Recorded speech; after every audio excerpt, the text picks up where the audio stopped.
will take our natural strengths and characteristics that God has given us and pervert them, because that's what he does.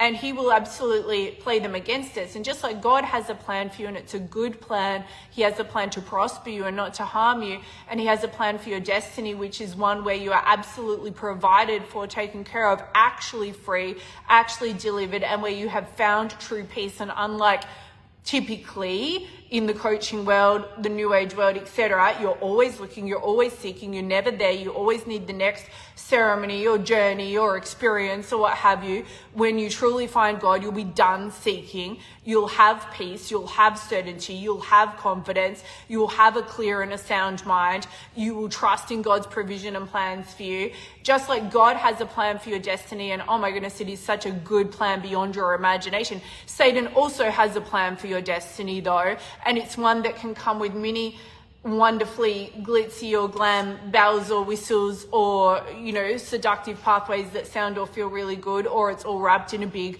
bow of love and light. And certainly we see that in the coaching world a lot.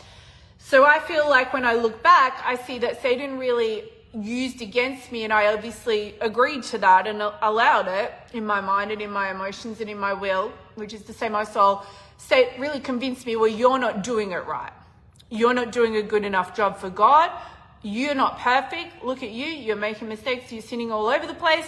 You're not good enough for God, and God loves you, and his grace for you is not something that requires you to hit some kind of mark of perfection, or hit a checklist, or jump through hoops in a certain way, or anything like that. And right now I'm telling you that if this is for you, you've run from God, or you turn your nose up from God, or you're actively anti-God or the idea of God, because somebody along the way has imparted to you an idea that you have to be some kind of thing to respond to an angry monster person in the sky.